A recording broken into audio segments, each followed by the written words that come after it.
Greetings, scale modelers, and welcome to another quick and dirty build and review. Today's episode is going to be the Arii Models 48 scale Focke-Wulf 190. This came along mid-war as a radial engine counterpart to the Messerschmitt 109. It's a very sharp performer, darn near flawless, and it was as good as anything the Allies could put up against it. And this was a big reason why the bloody 100th Bomber Squadron was so damn bloody. This thing was good. High altitude, high performance, everything about it exceptional. A worthy opponent, let's say. So, let's get into this thing and start having some fun and see what this Arii model is all about. I ordered this over the weekend in the middle of the night when I was enjoying a couple of beers. And J-Bar Hobbies diligently got my package here on Monday. So I think that's pretty fucking admirable. Alright, here's how the parts come from the Arii factory. Pleasantly bagged, and the decal sheet is protected with some cellophane plastic. And this is going to have a pretty low part count, so this could be a quick build. Everything looks to be in order. Got the glass, got the clear parts sealed in, and there is even a small tube of cement included there, which is a nice little plus. I may try that, I may not. And much like Hasegawa does, there is a nice separate painting poster, and that's going to look good on the wall. I already know that one's going up on the wall. I like that. And here we have a Japanese instruction sheet, but the parts count on this is so low that I think this is going to go together just using illustrations, and that should work out just fine. I think I can connect the dots on this without being intimidated by a Japanese instruction sheet. Always wash and rinse your parts before launching into your project. So I mean, the primer will stick better, the paint will stick better, and that'll save you from having to redo anything. I am going to do the top version of these two with the red accents and the cool side decal, and I'm looking at a slightly darker gray than I've got here. So I think I'm going to put a couple of drops of flat black into this and stir it up and do a base coat, and then airbrush some diluted black paint over the top of this to get that effect, or at least get close. This is the only second time I've ever used my airbrush, and I could do the base coat with the airbrush, but I just don't feel like fooling with it, so I'm gonna brush out the base coat. I got the tires almost close. They do include a standing pilot figure with the base, and so that's a little bit of diorama fun. And I had fun last night detailing with Tamiya panel line detail and a couple, like a little white and a little silver, getting the cockpit looking pretty good. And the propellers on Luftwaffe planes are usually just straight black, so that's done. And oh, the cockpit too. Tiny ass little cockpit, but it was like first a coat of flat black, and then I really lightly, dryly brushed some flat white, and then some gunmetal onto the cockpit to just make the details pop a little more. Because I mean, painting the little dials on a 148 cockpit this small, I know people do it, but I'm not that far along yet, so I just did kind of an impressionistic thing to accent the details. The fuselage came together pretty well, and the cockpit assembly is also looking pretty good so far.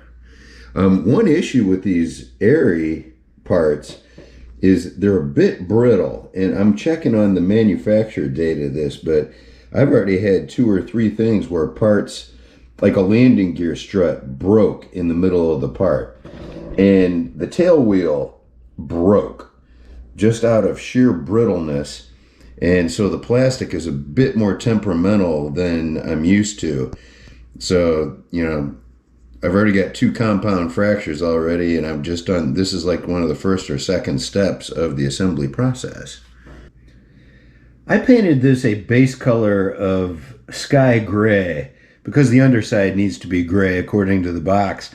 And I'm going to get this baby out and shoot some chrome on there to get some more of those metallic accents before I do some black to finish out the camo job.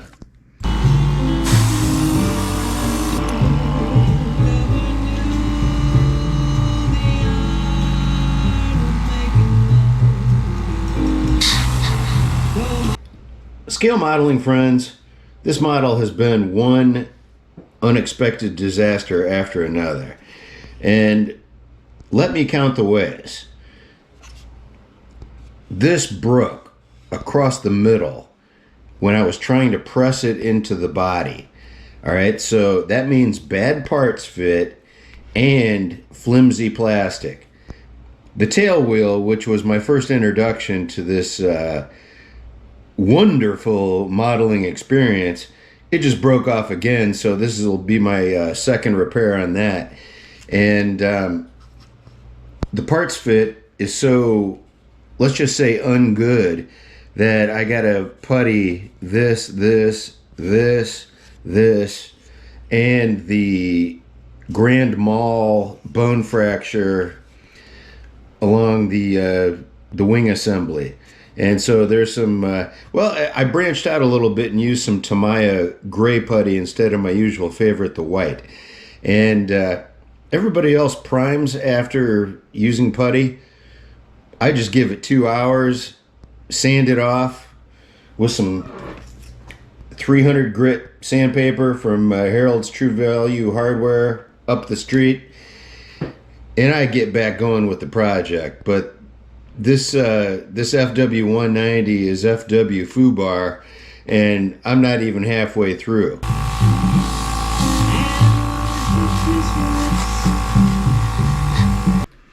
I had never heard of this model company, and I had to go to my trusty source, Max's Models, to even get some background on it. But this is a darn good looking kit, and I'm looking forward to popping it open and getting busy with this. Thanks, Max. People, the Arii Seishokuko modeling concern, also known as Arii Seishokukuku,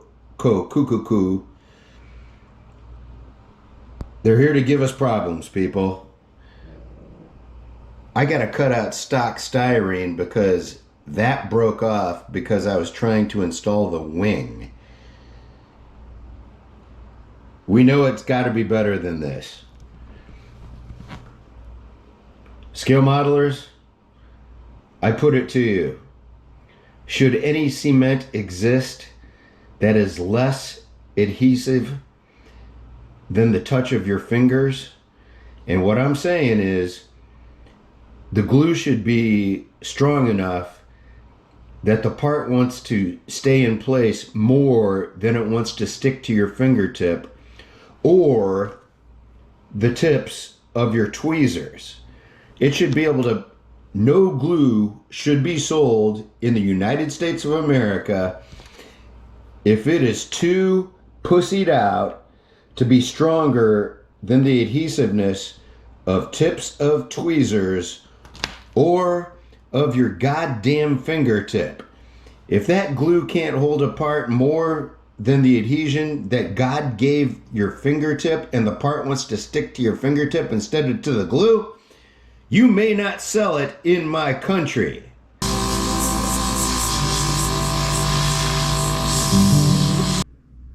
All right, scale modelers, this is the airbrush equivalent of a hatchet job, but it does approximate the Luftwaffe camo better than I ever did with the rattle can. As rough and rudimentary as these techniques are, I'm still figuring out the gun, the pressure, the atmospheres, the newtons and the physics of it all, but I like what I'm getting as ugly as it is, it's only going to get better from now on. Okay, at this point, I am so angry with this model for how many times the plastic broke. But at the same time, I'm doing halfway okay with early attempts at airbrushing. And the chaotic Luftwaffe camo, that's an art form of its own. And actually, I'm getting that a little bit. And oddly enough, the like Revell kits gave me a hard time with the stuff that hung under the airplane.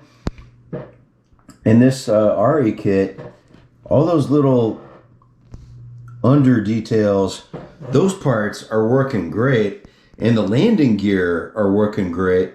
Whereas Revell Monogram, those would like buckle under the weight of the model. And on the other hand, this thing is so brittle and temperamental that it pisses me off to no end. But it's also a good-looking canvas of the shape of things to come from my models. So this is a very it's not simple. All right, canopy corner. This is the first canopy that I airbrushed. So the metal parts are painted silver, and this one came out really nice. And before I put this canopy on, let's take a last look at that cockpit. And I did dab the dials with Elmer's glue so that they'd have a lens effect. And I think that instrument panel came out looking pretty nice. This kit dates back to 1986, and these decals take about 3 minutes to get loose. But I'm not having any breakage, and everything's going on really nicely, but they are very slow to detach. So, like, patiently waiting for 3 minutes. Then after that, everything should be okay. My paint job of getting that red on that, whatever the heck that is, like a trim tab or something, but it was a little bit woolly, so I hit it with some gray, and I just freehanded across the top, and that edge is 10 times cleaner. And it's just important that I boast about something I do right every time I do it, because I do so many other things wrong. So this was one of those gambles that paid off. Okay, people, this is a conundrum of scale modeling. On one hand, this thing has broken during assembly so much to drive me insane. And yet at the same time, it's turning into a canvas of some of my better work. And for Luftwaffe camo, that is semi-credible for somebody that just picked up an airbrush a couple of days ago and watched a couple of YouTube videos. And as much as this model pisses me off, it gets the under details of a Luftwaffe plane. Yeah, look at all those little, so this is coming along fairly well for my skill level. But man, has this model kit pissed me off. I've been using black thread lately to rig my aircraft, but on this one I'm using an old standby, which is an electric guitar E-string.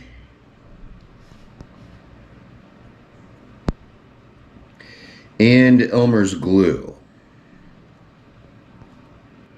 Okay, the 1986 Arii 48 scale Focke-Wulf FW190. This was challenging for a lot of reasons that it shouldn't have been challenging, because of brittle parts. Now, this kit dates back to 1986, but I've built kits that were 10 to 20 years older than that, where everything came out fine. Decals were a little slow to work, but I didn't have any disintegrate in a surprising way. So, the cons on this were the brittle parts. So, I mean, I couldn't do my fuel tank because a part broke. The landing gear struts broke. Other things broke many times along the way that I had to make all these unnecessary repairs. So it was like building a model and a half, just having to do the repair job to get the job done. So there are other Focke-Wulf 190 kits out there, and I can't wait to build them after having been through this one. So I got a good looking model, and you'll see those in the credits, but this one was more work than it should have been. And thanks for watching. This has been another quick and dirty build and review.